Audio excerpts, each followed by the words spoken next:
Madame, monsieur, bonjour, ravi de vous accueillir sur le site internet de France 3. Aujourd'hui, nous allons parler d'aide à la personne et d'une belle invention qui pourrait peut-être aider pas mal d'entre vous. Pour en parler, notre invité Fabien Coelho, comment allez-vous?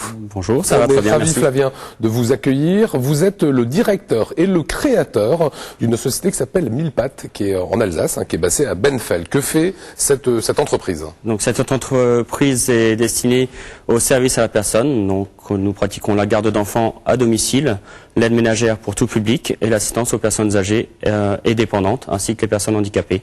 Je veux une babysitter. Vous nous appelez, on vous envoie quelqu'un au plus rapide. Je veux quelqu'un qui s'occupe d'une mamie. Donc pour votre maman, bénéficiant d'un agrément qualité, nous pouvons intervenir auprès des personnes âgées dans le cadre de l'aide à la toilette ou de la préparation de repas. Ça c'est sur du long terme ou c'est juste un seul coup si on a besoin que d'un ou deux jours? Ça peut être aussi bien ponctuel que régulier, donc avec des prestations récurrentes. Combien de personnes travaillent au sein de votre entreprise à Benfeld? J'ai une cinquantaine d'employés actuellement sur Benfeld et 5 agences en national, dont le Morbihan, donc avec une agence sur l'Orient. Alors à suivre, Vivago, c'est une belle invention, vous l'utilisez et vous allez voir en quoi ça peut être extrêmement sécurisant de l'utiliser. Ça sera juste après ce sujet que je vous propose, comment partir en vacances avec un enfant qui est souvent handicapé. On ne trouve pas forcément les structures adéquates.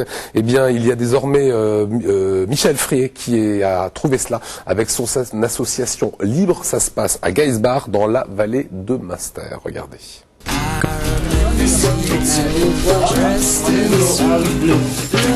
Quand on est handicapé, trouver un lieu de vacances, c'est la galère.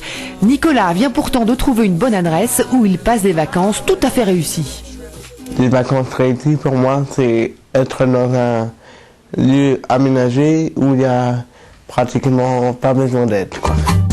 Ce lieu où il n'y a pratiquement pas besoin d'aide, c'est le Geisbach, le gîte de l'association libre dans la vallée de Münster. À l'intérieur comme à l'extérieur, tout a été pensé pour faciliter la vie des handicapés, qu'ils soient moteurs, mental, auditifs ou visuels. Cette chambre, c'est idéal parce que tout est aménagé pour nous et on a l'espace pour circuler en fait. Les interrupteurs et la commande des volets automatiques sont à la bonne hauteur. Il y a une alarme gyrophare pour les sourds, les portes sont larges pour laisser passer les fauteuils et bien sûr les sanitaires sont adaptés et équipés. Donc dans un même groupe, chez nous, vous pouvez avoir un déficient mental, un aveugle, quelqu'un en fauteuil, un détenu en fin de peine, un petit jeune de la banlieue et puis une famille de touristes de passage. Pour Michel et Cathy, les créateurs du gîte, l'objectif est aussi là. Il faut mixer les publics. Le Geisbach a été créé pour tous et il doit être accessible à tous. Des endroits comme ça, ils ne sont pas légion, il manque.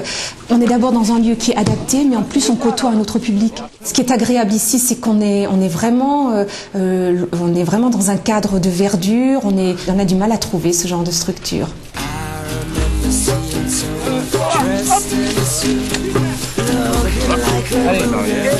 Nous aimons le calme en particulier, et ici, de ce point de vue-là, il n'y a pas de problème. Parce qu'il y a souvent des structures qui existent le long des routes, alors c'est pas vraiment notre façon d'exister. Ce matin, Nicolas et ses copains font du cheval, et demain, ce sera peut-être de la joëlette ou du tir à l'arc. Trop bien les vacances. Un des plus grands retours qu'on ait pu obtenir, ce sont les participants eux-mêmes de nos activités ou de nos séjours qui ont du mal à partir. Les éducateurs sont obligés de promettre on reviendra et nos clients deviennent des amis et reviennent assez régulièrement. Donc c'est vrai que c'est agréable et que ça prouve que ce qu'on fait leur fait plaisir. Et je pense qu'une de nos devises, c'est se faire plaisir en donnant du plaisir. Ça fait partie des belles initiatives alsaciennes. Vous avez les coordonnées qui vont s'afficher sur votre écran et vous pouvez bien sûr les retrouver sur notre site internet. Vivago, c'est une belle invention qu'on va découvrir ensemble avec notre invité Flavien Coelho. Alors vous allez m'expliquer exactement. Alors regardez ce que c'est, on va le montrer ici. Vous allez me dire exactement ce que c'est, sachant que cette chose-là qu'on va retrouver à l'intérieur. Alors attendons, attention, on va l'ouvrir. Oups, il y a tout, mais il y a les prospectus à la totale. Hein. Ça ressemble à une montre. Hein. C'est ça Vivago en fait. Hein. C'est ça Vivago. Et ça a obtenu la médaille d'or au concours Lépine. Alors félicitations à Milpat, votre entreprise. Qu'est-ce que c'est? Alors Vivago est un bracelet qui détecte tout ce qui est problème physiologique et circulatoire. Donc on appelle par physiologique tout ce qui est inconscience, déshydratation, hypothermie et hyperthermie, et tout ce qui est circulatoire par tout ce qui est trouble du rythme cardiaque. C'est-à-dire que le bracelet a un certain paramètre que nous rentrerons via la base. Et dès que le rythme cardiaque dépassera un certain rythme, soit supérieur, soit inférieur, ça déclenchera automatiquement l'alerte vers la centrale d'appel. Alors concrètement, ça, je le mets en principe autour de mon poignet. Voilà, tout à fait. Ça marche sur pile. Ça marche sur pile. C'est relié à cette petite, ce petit boîtier IST là. Oui, tout à fait. Voilà. Si j'ai un malaise, je tombe. Voilà. Donc, si vous êtes inconscient, le bracelet le détectera automatiquement et lancera automatiquement l'alerte. Si vous êtes conscient, vous avez un bouton pressoir au milieu qui suffira de presser pendant 1 seconde et demie. Voilà, ici. Et ça enclenchera automatiquement l'alerte également via notre centre d'appel. D'accord. À partir de ce moment-là, ah oui, je vois quand j'appuie. Ça va, je vais pas déclencher les secours là. Non, non, non, pas du tout. Il faut être relié sur une ligne téléphonique. Sur une ligne téléphonique. À partir de ce moment-là, ça va, si c'est relié sur une ligne téléphonique, si tout fonctionne bien, ça va arriver chez vous, chez Milpat? Non, ça va arriver à une centrale d'appel. Donc on a plusieurs centrales d'appel en France. La plus proche étant sur Strasbourg. Et à la centrale d'appel, on aura pris le soin de rentrer les coordonnées du voisinage ou de la famille proche de cette personne. Ça n'envoie pas les pompiers ou le SAMU? Tout dépend si c'est un appel automatique ou pas. Si c'est un appel automatique, on rentrera de toute manière via cette base en interphonie avec la personne. Et si la personne ne répond pas et qu'on détecte que c'est vraiment un malaise d'inconscience, les secours sont alertés automatiquement. C'est vachement bien.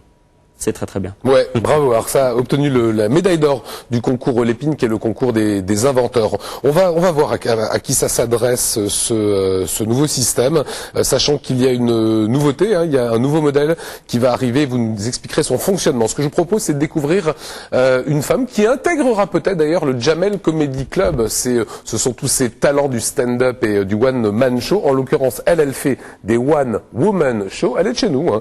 Elle vit à Colmar. Elle a 31 ans. Et elle s'appelle Noura Nagouche, regardez. Colmar, extérieur jour. Elle entre dans le champ côté cour. Intérieur jour. De plus en plus dur pour les pauvres. Elle dit, la vie est de plus en plus dure pour les pauvres. Ça aurait pu commencer comme ça. Ça lui parle, la misère sociale. Noura Nagouche est comédienne. On vous dira qu'elle a toujours eu un tempérament jovial, qu'elle était faite pour le théâtre. Le théâtre, elle l'a appris sur le tas. Ça reste la meilleure formation, à condition d'être déterminé. Et puis c'est une véritable thérapie, le théâtre, qui apprend à dire les choses, qui aide à prendre du recul. On peut même y retrouver une famille. Attends, excuse-moi, je rapproche un petit peu de toi parce que j'ai pas bien compris. Qu'est-ce que tu as dit à la maîtresse? Nique ta mère! Oui, je suis fâchée avec toi, Amina. Je suis fâchée. D'habitude, dans le bulletin, il y a toujours marqué Amina, il est... Bon, c'est pas toujours facile. Il y a les coups durs, les crises de doute. Mais les difficultés, elle connaît, Noura. Elle a passé 10 ans au foyer. Elle sait combien il est vital d'être encouragé un jour par quelqu'un. Elle voudrait faire passer l'idée que ça vaut le coup d'y croire, de croire en soi et de se battre jusqu'au bout. Elle en est la preuve éclatante. Après, il a dit, faut pas que tu regardes les garçons. Après, il a dit, faut pas que tu écoutes ta mère. La grande victoire de Noura Nagouche, c'est d'être aujourd'hui reconnue pour ses qualités professionnelles. Quant à la scène, c'est à la fois son oxygène et le plus grand plaisir qu'elle puisse partager. Depuis 1999, elle enchaîne pièces de théâtre sur One Woman Show. Elle a triomphé dans le rôle du Burois au théâtre de Busan en 2006. Et les projets à venir sont nombreux. Et maman, quand elle a beaucoup les enfants, il faut aussi qu'elle pleure un petit peu. Ta sœur, elle est comme ça, elle est rebelle, c'est une rébellion, sitôt. Extérieur jour. Elle s'en va vers le lointain. Coupé. Très sympa, coupé. Voilà, on lui souhaite évidemment le meilleur. À Nora, elle fera peut-être partie du Jamel Comedy Club. En tout cas, on lui souhaite le Jamel Comedy Club qui s'arrête en Alsace. Ça sera le 9 mars. C'est demain, tiens, à 20h30 au Palais de la Musique et des Congrès. Alors, nous sommes avec Flavien, le directeur créateur de la société Mille Pattes. On vous a présenté cet appareil, le Vivago, qui permet d'être assuré en cas de malaise, en cas de soucis, de petits pépins de santé. Ça s'adresse à qui en fait? Donc Vivago est présenté principalement pour les personnes âgées ainsi que les personnes qui sont handicapées ou qui ont présenté par exemple une attaque cérébrale. On a l'exemple d'un patient qui a une quarantaine d'années qui a eu malheureusement une attaque cérébrale et comme une partie du cerveau ne fonctionne plus très bien, il risque en fait de se perdre de son domicile. Donc Vivago est vraiment conçu pour lui puisqu'on a un système anti-fugue qui aide également pour tout ce qui est personnes atteintes de la maladie d'Alzheimer, avec un système anti-fugue. C'est un GPS, ça. C'est pas encore un GPS. On travaille sur le GPS, mais c'est pas encore un GPS. Mais je comprends pas. Si ce monsieur-là se perd, comment est-ce que vous le retrouvez? En fait, il faudrait qu'il appuie sur le bouton, quoi. Non, mais avec la base, on va déterminer donc un périmètre, un champ d'action. Dès que cette personne va dépasser ce périmètre, ça va sonner d'une part, et d'autre part, on arrive également à verrouiller les portes. C'est très malin. Ou les portillons. C'est très malin. Voilà, c'est une société alsacienne, hein, ça fait partie des belles innovations et Flavien en est l'exemple. Ce que je vous propose, c'est une analyse sur nos rêves et les messages de nos rêves. Très souvent, le matin, on se réveille, on se dit tiens, pourquoi est-ce que j'ai rêvé de telle et telle chose? Explication ou comment les analyser avec Charlotte Erfray. Regardez. Voici ce que Paul nous écrit. Je rêve très souvent et je m'en souviens assez bien. Je sais que les rêves ont une signification et cela me perturbe beaucoup car je n'arrive pas à les décoder. Quel est le sens des rêves et à quoi correspondent les cauchemars? Charlotte, êtes-vous d'accord avec cette théorie que les rêves sont le reflet de notre inconscient et qui nous envoient des sortes de messages directs ou indirects? Oui, enfin le reflet, je ne sais pas, mais ils sont construits avec des matériaux qui sont des formations de l'inconscient. Alors, ils nous envoient des messages, peut-être, oui. En tout cas, ils nous disent des choses, mais de façon déguisée, comme un rébus. Quelle distinction faites-vous, si distinction il y a, entre les rêves et les cauchemars, Charlotte? C'est la même chose, parce que, somme toute, qu'est-ce que c'est qu'un cauchemar? C'est un rêve désagréable qui suscite de l'angoisse. Or, ce que Freud a mis en lumière dans sa théorie, c'est que tout ce qui nous fait des plaisirs, nous avons tendance à le rejeter, soit à l'extérieur, c'est l'autre, ou tout au fond de nous-mêmes, à le refouler à mort, si je puis ainsi dire. Et comment expliquez-vous que certaines personnes se souviennent parfaitement de leurs rêves et d'autres pas du tout ou rarement? On peut refouler. Et alors il y a une chose qui est très curieuse, c'est que dans la manière de raconter les rêves, on ne les raconte pas de la même manière, suivant l'époque, le moment. Et dans le pays que j'habite ici, l'Alsace, il y a des rêves aussi que les gens, dans la langue maternelle et l'alsacien, des rêves qu'il est important de leur faire raconter en alsacien. Parce que dans les signifiants du dialecte, on entend quelquefois des éléments qui échappent quand le mot est traduit en français. Merci beaucoup, Charlotte. Voilà, et Charlotte nous gratifie d'un ouvrage sur la psychologie, la psychanalyse hors les murs. Si vous êtes intéressé pour rentrer dans son univers, ça coûte 22 € et c'est chez l'éditeur L'Harmattan. On va partir quelques minutes hors de l'Alsace, retrouver le bon soleil et la mer de Marseille. Ça fait partie des jolies maisons que l'on vous propose dans C'est mieux le matin sur le net. C'est la maison d'Honoré. Alors c'est un immense espace, 26 mètres de long, imaginez, 6 mètres de hauteur sous plafond. C'est à peu près comme ici, ce loft en Alsace. Saint-Tropez, petit village provençal qui façonne son paysage à l'envi du Mistral et fait vivre ses maisons au hasard des ruelles dans une indolente magie des lieux. La demeure d'Honoré n'échappe pas à la règle. Élégante depuis toujours, elle était en attente d'une nouvelle écriture pour mieux répondre au confort contemporain en quête d'espace et de lumière, avant même que son architecte n'intervienne pour en accentuer le charme. Cette maison était une maison de village qui a été acheté et les gens voulaient avoir des espaces lumineux, larges, flexibles. Donc Essentiellement, ce que j'ai fait comme travail, c'est d'abord de complètement élargir les espaces, c'est-à-dire d'enlever tout ce qui n'était pas nécessaire à un mode de vie plus contemporain. À l'intérieur, Stark, Berthoya, Ingo Maurer, quelques icônes du XXe siècle se rencontrent ici en toute simplicité. Sans casser l'architecture initiale, de longues baies vitrées courent tout le long de la terrasse, invitant la lumière du jour à flatter séjour, salon, cuisine. Cette grande transparence, je pense qu'elle est dictée par les modes de vie qui évoluent et sans abîmer, je dirais, l'enveloppe, on peut arriver maintenant à ouvrir complètement les maisons sur l'extérieur. Car dans cette maison, tout a été repensé, mais pas révolutionné, métamorphosé, mais pas bouleversé. C'est ainsi que l'escalier a été sauvé, décapé et associé à cette boîte en bois pour bien séparer séjour et entrée. Ça permet de créer un objet comme ça au milieu de la pièce, qui est un peu une sorte de référence autour duquel on tourne. Et qui permet d'aller à l'étage, dormir ou rêver loin des préoccupations de notre époque, loin des extravagances les plus folles. Voilà, ça vous arrive, ça. Heureusement, vous avez cette petite montre qui va sonner. C'est le principe de l'émission aujourd'hui de C'est mieux le matin. J'ai bien mimé la situation. Tout à fait, tout à fait. Il est en train de se dire, l'animateur a pété un câble. Non, si vous avez vraiment un problème de santé et qu'il vous arrive un malaise, eh bien, grâce à ça sonne. Ça, c'est, on va dire, l'ancienne version. La nouvelle arrivera quand ? Voilà, donc la nouvelle version arrivera courant de l'année 2007, donc on n'a pas vraiment encore de date précise. Ouais, qu'est-ce qui change ? Avec une grande nouveauté, c'est qu'actuellement c'est présenté sous forme de bracelet, mais ça sera prochainement donc une vraie montre, donc entièrement personnalisable. Avec l'heure ? Avec l'heure. Il n'y a pas l'heure là-dessus. Voilà, le bracelet sera entièrement personnalisable, la façade également. L'autre nouveauté sera au niveau de la base. Donc on vous a présenté tout à l'heure. Ouais. Cette base, le médecin pourra intervenir donc et suivre l'activité physiologique en direct pour voir si le dosage de médicaments est assez bon, par exemple, s'il est trop fort ou pas assez fort.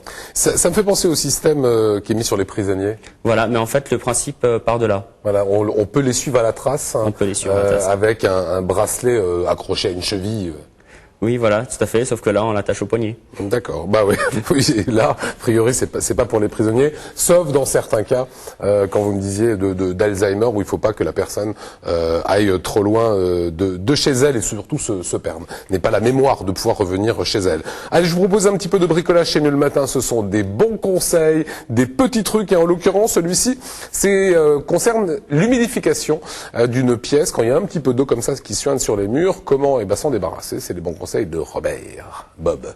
Il paraît que 43% des foyers français ont des problèmes ou ont eu des problèmes d'humidité dans l'année. Ça fait beaucoup, non? Eh ben moi j'ai une solution. Alors c'est pas la solution miracle, mais c'est une solution toute simple. C'est que l'humidité on peut l'enlever d'une pièce, on peut l'absorber. C'est pas moi qui l'ai inventé. Il y a 40 ans, des chimistes ont inventé ça. Enfin ils ont découvert que ce produit, qui est en paillettes ici, le chlorure de calcium, était très avide d'humidité et qui prenait l'humidité de l'air et qui le transformait en eau, on va dire. Bon, c'était pas très pratique, il faut reconnaître. Donc aujourd'hui, j'ai la même chose, mais en grosse pastille, comme ça. Donc la grosse pastille, je vais la prendre et je vais la mettre dans un appareil qui s'appelle un absorbeur d'humidité, tout simplement. C'est facile, je prends, je dépose la pastille sans la toucher parce que c'est quand même un petit peu irritant, pas agressif mais irritant. Et la pastille toute seule, elle va absorber l'humidité, elle va commencer à fondre, regardez ce que ça donne, et elle se transforme au-dessous, dans mon appareil qui est l'absorbeur, je ramasse de l'eau, enfin ce qu'on va appeler de la saumure, donc c'est une eau chargée de sel de calcium, que je vais garder, vous allez voir pourquoi tout à l'heure. Ça existe, petit appareil absorbeur pour petites pièces, gros appareil avec 2 pastilles pour plus grandes pièces. L'appareil spécial, ça c'est pas mal, spécial penderie, ça c'est un sac étanche, donc il se remplit, et ensuite je peux jeter le tout à la déchetterie. Et des tout petits comme ça, alors dans la cave, dans le garage, dans le placard même, je sais pas, un peu partout, dans la caravane, pas mal, dans le bateau. Je vous disais tout à l'heure, l'eau, la fameuse eau là que j'ai récupérée, la saumure, je l'ai pas récupérée, je sais pas quoi en faire. Si, vous allez voir, on va en faire quelque chose. On prend la saumure, alors là j'en ai là-dedans, et on va la garder, parce qu'il y a 2 utilisations tout à fait astucieuses. Il y a une utilisation toute simple, c'est pour désherber des allées. Si vous avez une maison, gardez-le, c'est un désherbant pas cher. Simplement, vous mettez bien, attention, danger, à pas boire, hein, c'est un désherbant. Et deuxième utilisation, c'est pour enlever le verglas devant la porte de la maison. Moi, je trouve que c'est assez fantastique quand même. On désherbe, on fait plein de choses avec. Et surtout, on déshumidifie. Voilà, on retrouve à peu près d'ailleurs ce même type d'informations sur l'isolation, notamment dans le manuel du bricoleur. Et c'est édité chez nous en Alsace. Hein. Il y a de très bons éditeurs. Vous êtes bricoleur un petit peu, Flavien? Oh, j'ai pas du tout le temps. Rien à voir. C'est pas vous non plus qui avez créé cette invention. Hein. Non, l'inventeur est finlandais. Donc c'est un ancien ingénieur de chez Nokia. Qui a créé ça donc en 1996, donc il y a quand même quelques années maintenant, qui a été très très bien développé au niveau Finlande, au niveau États-Unis, et on vient seulement de le mettre en place en France. Les gars sont, c'est le design des téléphones, hein. C'est bien fait, quoi. Oui, oui. Voilà, c'est une belle invention. On va y revenir, quelques bons conseils, notamment sur votre jardin maintenant. Si vous avez un jardin, vous pouvez, pour que vos plantes et vos fruits et vos fleurs poussent mieux, vous créez un petit abri à abeilles. C'est vrai, faut pas avoir peur d'être piqué. Mais bon, ça c'est les bons conseils de Samuel Matin. Face aux petites bêtes qui s'agitent au jardin, les abeilles, les guêpes, les bourdons, vous avez deux solutions. Soit celle-ci, le piège à guêpes pour les tuer, soit celle-ci, l'abri à pollinisateurs. Ça, c'est la solution que moi j'ai choisie pour mon jardin et je vous explique pourquoi et comment. On connaît tous bien sûr les abeilles sociables, celles qui vivent dans les ruches et qui nous offrent leur miel et leur pollen. Mais il existe aussi tout un tas d'autres petites abeilles solitaires et puis aussi des bourdons et des guêpes qui jouent un très très grand rôle dans la pollinisation.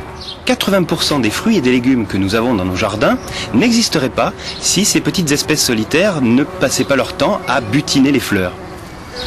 Ces insectes, pour bien en faire profiter mon jardin, j'ai décidé de leur offrir des logements. Ces logements, ce sont des abris avec des petites cavités où ils vont pouvoir abriter toute leur petite famille. Démonstration. Vous prenez une bûche, vous la fendez en deux et vous allez percer des trous de différents diamètres. Pourquoi? Parce qu'à chaque diamètre correspond une espèce d'insecte solitaire. Et voilà le résultat d'une bûche que j'ai percée il y a à peu près 6 mois, où des insectes sont déjà venus pondre. Et à quoi on voit ça? En fait, ce sont les trous qui ont une petite capsule de terre à l'entrée. Pour d'autres espèces d'insectes solitaires, l'idéal ce sera des petits fagots de tiges, soit des tiges pleines avec de la moelle à l'intérieur, comme des tronçons de sureau ou de framboisier. Dans ce petit fagot de moelle, en fait, des insectes vont venir creuser pour déposer leur œuf. Soit les tiges creuses, vous pouvez prendre du bambou par exemple. Avec les tiges creuses, ne pas oublier de boucher l'une des extrémités avec de la boue. Et voilà un hôtel 5 étoiles pour les bourdons.